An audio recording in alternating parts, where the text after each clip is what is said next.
Hi guys, welcome to my channel online GS by Diwakar. इसमें हम लोग जियोमॉर्फोलॉजी का लेक्चर नंबर 11 कंप्लीट करेंगे और इसमें हम लोग देखेंगे लहरों के द्वारा या तटीय जो स्थलाकृतियाँ हैं उसके बारे में डिस्कस करेंगे। और जो स्थलाकृतियों का ये पार्ट है उससे रिलेटेड ये लास्ट पार्ट है। और अब तक हमने सभी प्रकार के जो स्थलाकृतियाँ थी, अपर्दनात्मक और निक्षेपात्मक और विभिन्न प्रकार के प्रक्रमों के द्वारा जो निर्मित स्थलाकृतियाँ थी सबको हम लोगों ने क्लियर कर लिया था। अब इसमें देखेंगे कि जो सागरीय लहरों के द्वारा निर्मित स्थलाकृतियाँ हैं उसके बारे में। तो स्टार्ट करने से पहले हम लोग ये जानते हैं कि महासागरों में गतियाँ कैसे होती हैं, क्योंकि गति जब होगी तभी तो वो अपर्दन करेगी। तो गति जो महासागरों में गति या परिसंचरण इसे कहते हैं, ये 3 टाइप का होता है आपका। एक तो लहर या तरंग के रूप में होता है, दूसरी धाराओं के रूप में और तीसरा ज्वार के रूप में, टाइडल एनर्जी के रूप में, या जिसे ज्वारीय ऊर्जा कहा जाता है। वो ऊर्जा की बात तब की जाती है, ऑस्प्रे हो गया, ज्वारीय ऊर्जा हो गया, ये आपके ऊर्जा के बहुत ही बड़े सोर्स होते हैं समुद्र, यहाँ तक कि खनिज संसाधनों के भी। हालांकि वो टॉपिक अलग हो जाता है, उसको हम लोग यहाँ पर डिस्कस नहीं करने वाले हैं। यहाँ पे हम लोग केवल ये देखेंगे कि लहरों के द्वारा निर्मित जो निक्षेपात्मक और अपर्दनात्मक यानी कि इरोजनल और डिपोजिशनल लैंडफॉर्म्स कौन कौन से हैं उसको देखा जाएगा। तो सबसे पहले ये जानते हैं कि लहर क्या होती है। कई बार आपसे प्रश्न पूछ भी दिए जाते हैं। तो महासागरीय सतह की दोलायमान गति को लहर कहते हैं। दोलायमान यानी कि जो सरफेस होगा उस पर जो संचरण पाया जाएगा जलों की गति का, वही आपका लहर कहा जाता है। जिसका पता कैसे लगाया जाता है? जल स्तर के उठने और नीचे गिरने को, ठीक, इसी को बोलते हैं लहर। अब कहीं कहीं लहर में देखिए, जब इस तरह से ऊपर उठने को बोलते हैं श्रृंग और नीचे बैठने को बोलते हैं गर्त, ठीक। जितने जल के ऊपर पवन अपना प्रभाव उत्पन्न करता है तो उसे क्या कहा जाता है? उसे फेच कहते हैं, यानी वातोर्मी क्षेत्र बोलते हैं। इसकी उत्पत्ति जो लहर है किसके द्वारा होती है? कई बार प्रश्न पूछा गया है। तो जो लहर होता है इसकी उत्पत्ति जल स्तर पर उठने यानी कि जो आपका यहाँ से इसकी उत्पत्ति यानी लहर की उत्पत्ति जो है वो पवन के द्वारा घर्षण के कारण होती है। यानी कि जो जल है, सरफेस है, उस पर जो वायु है उसका घर्षण होता है। तो जहाँ कहीं कहीं ये ज़्यादा हो जाता है, कहीं कम होता है, तो इसलिए ये पूरा नीचे ऊपर सतह दिखाई देती है, यानी सरफेस दिखाई देता है। जितने जल के ऊपर पवन अपना प्रभाव दिखाता है उसे वातोर्मी या फेच के नाम से जाना जाता है। अब देखिए यहाँ पे दिखाया गया है किस तरह से संचरण होता है, ठीक, क्लियर हुआ। और ये 2 श्रृंगों के बीच जो बनता है उसे द्रोणी या गर्त के नाम से जाना जाता है। इससे लहर की लंबाई और श्रृंग से लहर की ऊंचाई का पता लगता है। अब देखिए लहर की कुछ क्रियाएं भी हैं। कौन कौन सी क्रियाएं ये भी देख लेते हैं। पहले तो ये जानते हैं कि लहरों को, जो समुद्री लहरें हैं, इनको प्रभावित करने वाले कारक क्या हैं। तटीय स्थलाकृतियाँ जो बनेंगी उसको क्या क्या कारक प्रभावित कर सकते हैं। तो सबसे पहला यहाँ पे है कि लहरों की ऊंचाई और गति, यानी कि लहरों की ऊंचाई जितनी ज़्यादा होगी, गति जितना तेज़ होगी, उतना ज़्यादा अपर्दन करेंगी। पवनों की तूफानी गति, यदि पवन की भी तेज़ गति होगी, जैसे आप देखते हैं गरजता चालीसा चीखता साठा, ठीक, तो वहाँ पे क्या होगा कि सरफेस पे और ज़्यादा लहरें उत्पन्न होंगी पवन की तूफानी गति से। सागर तट की संरचना और कठोरता, यदि मान लीजिए सागर तट जो है वह हार्ड रॉक से नहीं बना है, सॉफ्ट रॉक उसमें पाई जा रही है, तो आसानी से वो कट छट जाएगा। लेकिन यदि हार्ड रॉक है तो वो आसानी से कटेगा नहीं।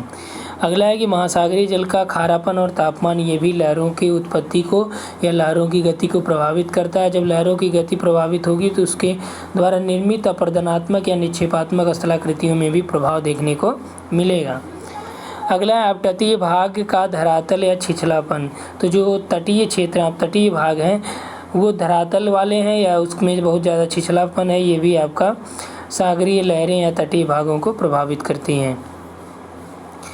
तटीय भागों में लहरों द्वारा की जाने वाली क्रियाओं के बारे में बात कर लें तो सबसे पहली जो क्रिया है तटीय भागों में लहरों के द्वारा की जाती है कि जल तरंगों में पवनों के प्रभाव से उत्पन्न वेग से वह तटों से टकरा के घर्षण करती है और आवाज़ के साथ टकराती है। ऐसा बार बार होने से तटीय भाग का निरंतर अपरदन होता रहता है, यानी कि जब वेग तेज रहेगा पवन का तो उससे लहर का भी वेग बढ़ जाएगा। अगला है अपघर्षण करती हैं।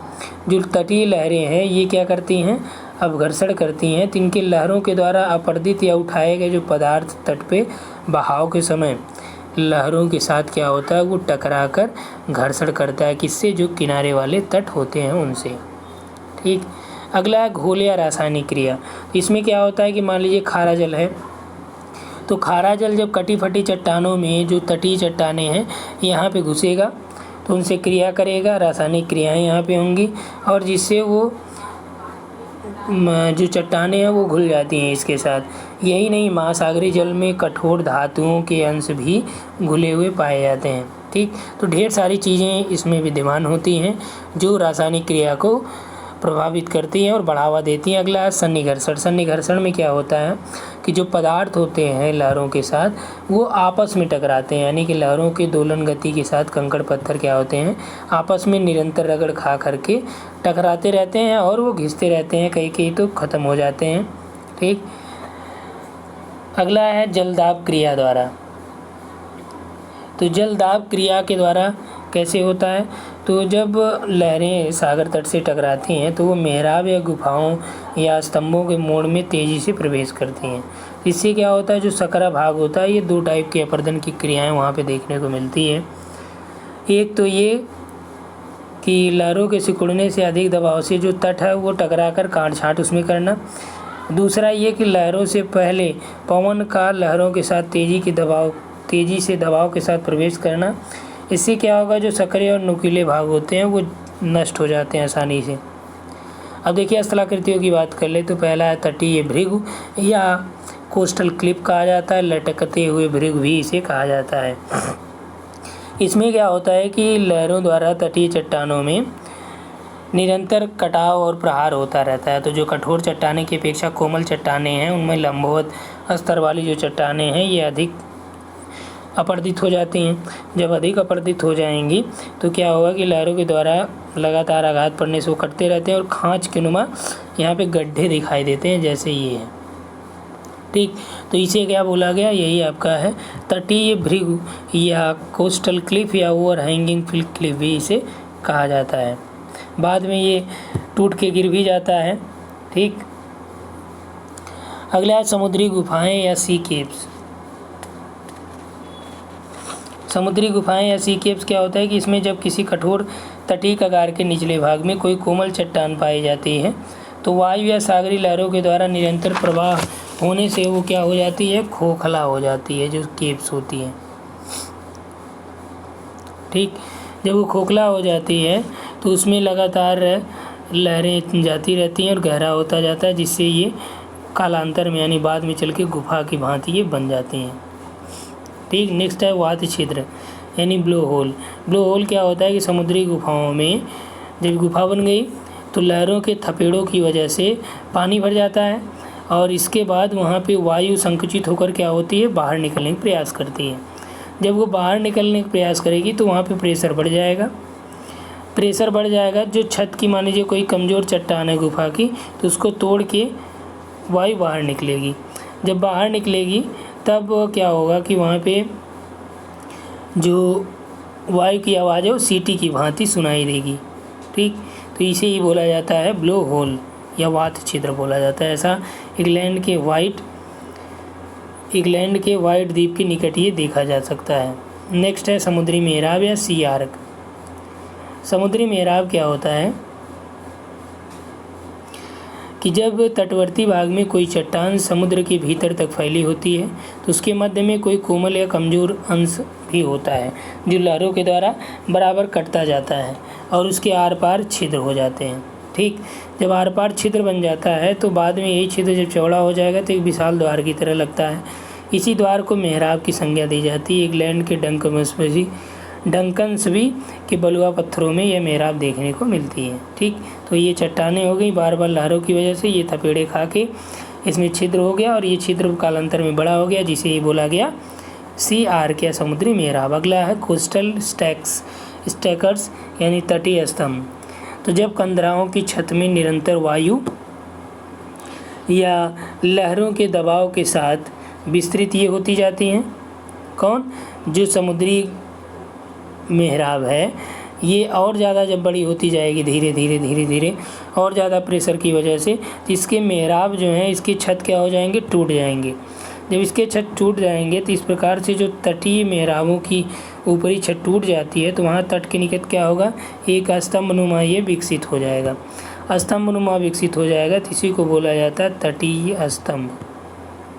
ठीक, नेक्स्ट है छोटी खाड़ियाँ या जूं या ग्रीक या जियो भी कहते हैं इसे। ये आपका स्कॉटलैंड और नॉर्वे के तटों के पास ये देखने को मिलता है। इसमें क्या होता है कि जब सागर तट के पास जो गुफा होती है उसका छत खत्म हो जाता है, नष्ट हो जाता है, तो वहाँ सागर या स्थानीय सुरक्षित खाड़ी की भांति विकसित होने लगता है। यही आपका छोटी खाड़ी कहा जाता है। ठीक, नेक्स्ट है खाड़ी व कगार।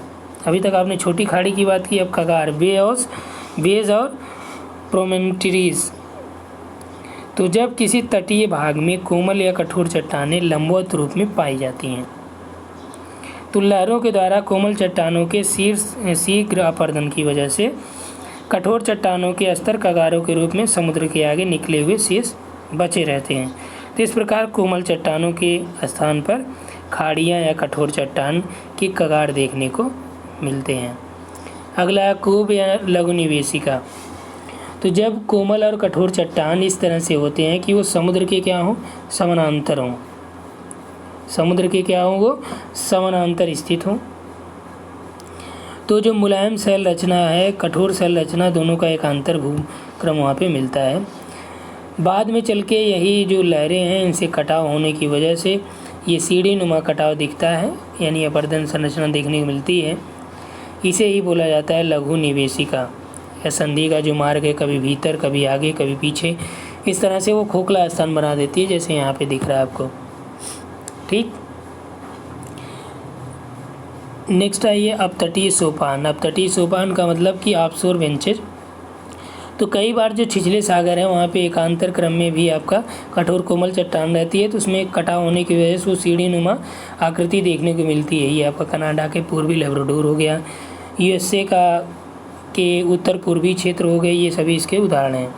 अगला है सागर बीच। सागर बीच या इसे पुलिन के नाम से भी जाना जाता है।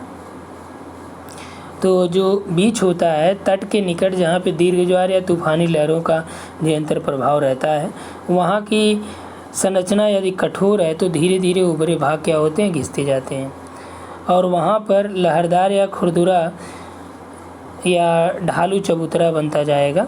यहाँ पर निचले भागों में बालू भी जमा हो जाते हैं और इससे भृगु या गुफा के नष्ट होने व अवशिष्ट स्तंभ के ध्वस्त होने के बाद भी तट के निकट जो अपतट होता है वो विकसित होता रहता है। ठीक, नेक्स्ट है जो लहरों के निक्षेपात्मक स्थलाकृतियाँ या स्थलरूप हैं। तो बीच के बारे में आपने देखा कि बीच क्या होता है, हमने बताया आपको कि सागर बीच क्या होता है। तो लहरों के कटाव से जो बना चबूतरा है वही सागर बीच होता है। लेकिन यहाँ पे वो आपने देखा किसमें, इरोजनल लैंडफॉर्म में देखा। अब यहाँ पे देखिए आपकी डिपोजिशनल लैंडफॉर्म में। तो डिपोजिशनल लैंडफॉर्म में जो बीच या पुलिन है वो क्या होता है कि जब समुद्री तट है इसके सहारे तटों पे निरंतर महीन बालू के कण जमा होते रहते हैं। तो इसका जो समीप का यानी पास का क्षेत्र होगा वो क्या होगा, थोड़ा सा उथला लगेगा। तो समुद्र की सीमा से लगी हुआ पट्टी जो स्थल से सागर की ओर ढालू होती है, यानी ढाल उस पर इस तरह से रहता है, तथा जो उच्च ज्वार और निम्न ज्वार के सीमाओं के बीच स्थित होती है, तो उसे क्या बोला जाता है, पुलिन बोला जाता है। क्लियर हुआ कि सागर तल का हुआ क्षेत्र या तटीय क्षेत्र जो सागर की ओर ढालू होता है और उच्च या निम्न ज्वार के सीमाओं के बीच होता है उसे पुलिन कहा जाता है। इसकी रचना लहरों के द्वारा निक्षेपित कंकड़ हो गया, बालू हो गया, पत्थर हो गया, इससे होती है। कुछ मीटर की मोटाई में बालू जमा हो जाती है और यह किसी भी आकृति की हो सकती है। पुलिन समुद्र तट का अस्थायी रूप है। पर्यटन और भ्रमण के लिए इसका महत्वपूर्ण उपयोग होता रहता है। गोवा में कई बीचेज हैं, तमिलनाडु में है, कोलकाता में है। अगला तटीय वालुका श्रेणी यानी बीच रिज। जब लहरों में बालू की मात्रा ज़्यादा हो गई तो यहाँ तट क्या होगा, आगे भाग उसका किनारे पर बीच के आगे श्रेणी में उसमें उभार की भांति दिखाई देगा, लेकिन तूफानी उत्पात या तेज लहर से वो पुनः बहकर नष्ट हो जाता है। जिन ऐसी ऊंची पुलिन या श्रेणियों पर प्राकृतिक या मानवीय प्रयासों से वनस्पति का विस्तार हो जाता है तो वहाँ ऐसी श्रेणियाँ बन जाती हैं। ठीक, तटीय बालुका स्तूप हो गया। अगला है रोधिका या बार्स। क्या होता है, तट के निकट या छिछले सागर के जो अपतटीय भाग होते हैं जहाँ पे मध्यम गति की लहरें चलती हैं, वहाँ पे पहले से ही कोई प्राकृतिक अवरोध रहने पर बालू के तट प्रायः समानांतर जमाव वहाँ पे होने लगता है। तो लगभग 3 से 4 किलोमीटर लंबाई में ये होता है। तो कई बार चित्र में आगे यहाँ पे आपको दिखाया गया है कि कई बार ये देखने को मिलता है कि इसका जमाव आगे हो जाने से यहाँ पे लैगून झीलों का भी निर्माण हो जाता है। ठीक, तो जब जमाव किनारे से या तट पर ही हो तो उसे तटीय रोधिका या कोस्टल बार कहा जाता है। यदि तट से दूर हो, छिछले सागर में हो तो उन्हें बोला जाता है ऑफशोर बार या अपतट रोधिका। क्लियर? तो 2 टाइप की हमने बताया कि कोस्टल बार और ऑफशोर बार। स्पिट क्या होता है, यानी जीभ या केलानुमा आकृति जो बनते हुए दिखती है उसे ही बोला जाता है स्पिट। हम लोग निक्षेपात्मक स्थलाकृतियाँ ही देख रहे हैं। अगला है पुलिन कस्प या उभयाग्र। तो पुलिन कस्प क्या होता है, इसको देख लिया जाए। तो जब पुलिन तट के सहारे लगभग समान दूरी पर लहरों के द्वारा अवसादों का त्रिकोणाकार में जमाव करता है तब उसे पुलिन कस्प कहते हैं। क्लियर? तूफानी लहरें इन्हें कभी भी नष्ट नहीं कर पाती हैं। अगला है टोम्बोलो या संयोजक रोधिका। टोम्बोलो क्या होता है कि जब लहरों के द्वारा लगातार निक्षेप के कारण रोधिका बड़ी होकर किसी द्वीप से मुख्य स्थल से या छोटे छोटे द्वीपों को परस्पर जोड़ देती हैं तो इसे संयोजी रोधिका या टोम्बोलो कहा जाता है। ठीक, संयोजी रोधिका और टोम्बोलो एक ही चीज़ होती है। क्लियर हो गया? तो टोम्बोलो, ठीक, यहाँ पे देखिए ये कोई द्वीप है, मुख्य भाग से जुड़ा हुआ है तो इसकी वजह से यहाँ पे निक्षेप देखने को मिलेगा तो इसे ही बोला जाता है टोम्बोलो। ठीक, क्या बोला जाएगा, टोम्बोलो। ये संयोजक रोधिका भी कहते हैं। अगला है हुक। तो हुक क्या होता है, ये इसका एक टाइप और भी है, मिश्रित हुक। जब कभी सागर में आगे की ओर बढ़ने पर जो स्पिट है वो मोड़ खाकर हुक की तरह मुड़ जाए तब ऐसे क्या होगा कि भिन्न भिन्न दिशा में लहरें चलने लगती हैं और रेत के घुमावदार जमाव भी यहाँ पे बार बार बनने लगते हैं तो इसे बोला जाता है हुक। जब ऐसा जमाव कई जगह हो जाए, एक साथ एक से अधिक छल्ले की तरह हो जाए तो इसे बोला जाता है मिक्स्ड हुक। तो मैसाचुसेट्स का जो कोड अंतरीप है वहाँ का हुक जो है इसका एकदम सर्वश्रेष्ठ उदाहरण माना जाता है। अगला है लूप या छल्ला। तो कई बार क्या होता है कि आगे की ओर ज़्यादा लंबाई तक बढ़ने के बाद जो स्पिट है वो घुमावदार मोड़ लेकर पुनः तट में मिल जाती है।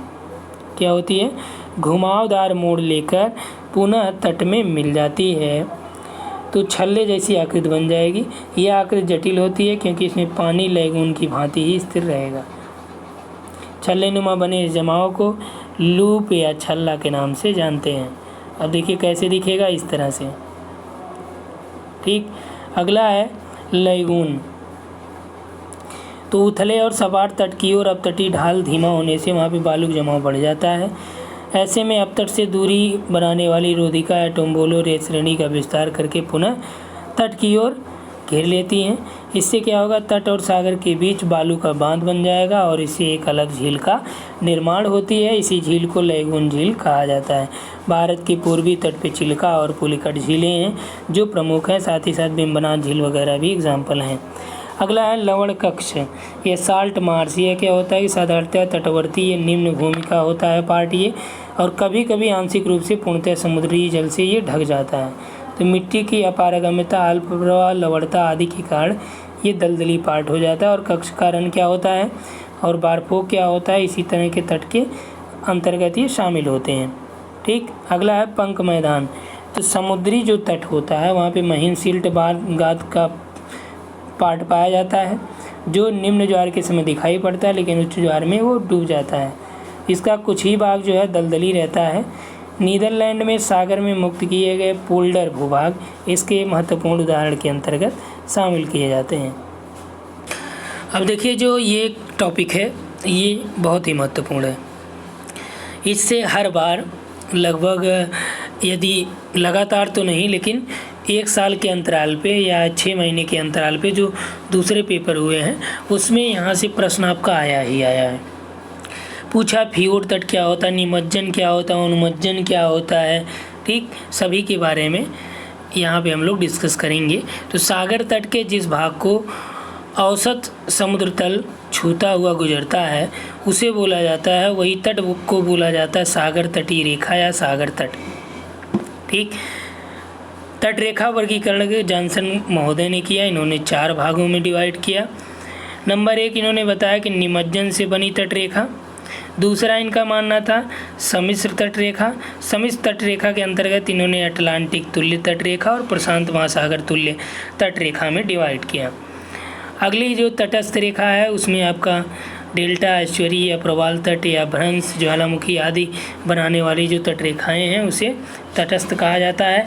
अगला है निमज्जन या उभार से बनी तट रेखा। तो जो भारत का पूर्वी तट है वहाँ पे इस तरह की तट रेखाएँ देखने को मिलती हैं। तो ये एक नॉर्मल इंट्रोडक्शन था, आगे हम लोग एक का डिटेल करेंगे। तो निमज्जन से बनी तट रेखा क्या होती है कि सागर तल के नीचे डूबे तटीय भाग जो हिम काल में लगभग 60 से 70 फीट नीचे था और वर्तमान में जब पर बर्फ़ पिघल गया तो क्या हो गया, ये 60 से 70 फीट ऊपर आ गया। तो और जो पहले वाला तट था वो क्या हो गया, जल में डूब गया। चूँकि बर्फ़ जब थी, हिमकाल था, तब जो सागर तट था वो ऊंचा दिखाई देता था और हिम आपका यहाँ पे नीचे चला जाता था जम के। लेकिन जब ये पिघल गया तो इसका एक एवरेज स्तर हो गया। एवरेज स्तर मान लीजिए 60 से 70 हो गया, तो जो इसके नज़दीक वाले तट थे ये क्या हो गए, डूब गए। तो इसी ही बोला गया निमज्जन से बनी तट रेखा। ठीक, अगला है जो इसके टाइप में है वो है फ्योर्ड तट। फ्योर्ड तट क्या होता है कि हिमयुग समाप्त होने के बाद जो यू आकार की घाटी थी वो क्या होती है, जलमग्न हो जाती है। इसे ही फ्योर्ड तट कहा जाता है। यानी कि जब हिमयुग चालू हुआ था तो हिमानी के द्वारा निर्मित कौन सी घाटियाँ होती हैं, यू आकार की घाटियाँ होती हैं। तो यू आकार की घाटियाँ यहाँ बनी और उसके बाद जब ये बर्फ़ यहाँ से पिघल गए सब, तो इस घाटी में जब जल जम गया तो इस तरह से जो तट रेखाएँ बन गई उसे बोला गया फ्योर्ड तट। नॉर्वे, स्वीडन, ग्रीनलैंड, दक्षिण चिली और अलास्का, यहाँ पे जो आपके तट हैं वो सभी क्या हैं, फ्योर्ड तट के नाम से जाने जाते हैं। अगला है रिया तट क्या होता है। तो निमज्जन से नदियों के मुहाने या निचली घाटी पानी में डूब जाने से जो विशेष प्रकार की तट रेखा बनती है उसे रिया तट के नाम से जाना जाता है। जैसे इंग्लैंड का और वेल्स का जो तट है वो इस नाम से जाना जाता है। नेक्स्ट है डाल्मेशियन तट। तो जो एशियाटिक सागर तट है वो डाल्मेशियन तट का एग्जाम्पल है। इसमें क्या होता है कि जो पहाड़ी है वह डूब जाती है। डाल्मेशियन तट में जो पहाड़ी है वह डूब जाती है और डूबी रहती है। कहाँ पे, सागर में। पंजाकार ये लंबी खड़ी पहाड़ियाँ होती हैं। ठीक, नेक्स्ट है हैफ तट रेखा। तो जब बालू की श्रेणी का विस्तार तट तक हो जाए और तट डूबने लगे तब इसको बोला जाता है हैफ। क्या बोला जाता है, हैफ। जैसे यहाँ पे आपका बालू का विस्तार हुआ और ये तट डूबने के कगार पे आ गया। ठीक, अब जो दूसरा यहाँ पे है तटस्थ रेखाएं आपने देख लिया। सम्मिश्र रेखाएं, तो तटस्थ में आपका होता है कि प्रवाहित जल या नदी की क्रिया से जो बनी तट रेखा है वो तटस्थ रेखाएं कही जाती हैं। जैसे जलोढ़ पंख के विस्तार से निर्मित जो रेखा है डेल्टा और एस्चुअरी की रेखाएं हो गई, प्रवाल द्वीप की तट रेखा हो गई, ज्वालामुखी के द्वारा निर्मित तट रेखा हो गई, भ्रंश के द्वारा निर्मित जो तट रेखा है वो हो गई। ठीक, तो ये सभी तट रेखाएं क्या हैं, तटस्थ रेखाओं में आती हैं। नेक्स्ट है जो सम्मिश्र तट रेखा है, तो इसमें स्वेस ने इसका डिवीज़न किया यानी विभाजन किया। ठीक, तो स्वेस का मानना ये था कि ये दो टाइप में है, अटलांटिक तुल्य और प्रशांत महासागर तुल्य। अटलांटिक तुल्य में क्या है कि ऐसी तट रेखाएं कटी फटी और गहरे पोताश्रय वाली होती हैं, जहां अधिकांश फियोर्ड तट और रिया तट सुविकसित होते रहते हैं। कई स्थानों पर कटे फटे तट के निकट पहाड़ी भाग भी पाए जाते हैं। उत्तरी ध्रुवी सागर, दक्षिणी हिंद महासागर, दक्षिणी अटलांटिक सागर आदि पे ये देखने को मिलता है। ठीक, अगला है प्रशांत महासागर तुल्य तट रेखा। तो यहाँ पे क्या है, प्रशांत महासागर के किनारों की तरफ जो तटीय रेखाएं पाई जाती हैं, फियोर्ड हो गया, रिया हो गया। ठीक, नेक्स्ट है उन्मज्जन या उभार से बनी तटीय स्थलाकृतियाँ। तो उन्मज्जन या उभार से जो बनी तट रेखाएं हैं, इसमें समुद्र के हलचलों से क्या होता है कि समुद्री जल में कमी के कारण समुद्र तट का जो भाग ढाल के रूप में जल में डूबा रहता है, कॉन्टिनेंटल शेल्फ की वजह से वह ऊपर आ जाता है। क्लियर हुआ? तो इसे कहा जाएगा उन्मज्जन या उभार तट रेखा। एग्जाम्पल आपने देख लिया कैसे ये बनती हैं। ठीक, तो इस वीडियो में इतना ही। उम्मीद करता हूँ आप लोगों को ये चीज़ें समझ में आई होंगी और क्लियर हो गया होगा। तो इसलिए आप इसको स्पष्ट रूप से पढ़ लीजिएगा। कहीं कोई समस्या आए तो आप कमेंट में बता दीजिएगा या हमें पर्सनल हमारे नंबर पे आप संपर्क कर लीजिएगा। Thanks for watching.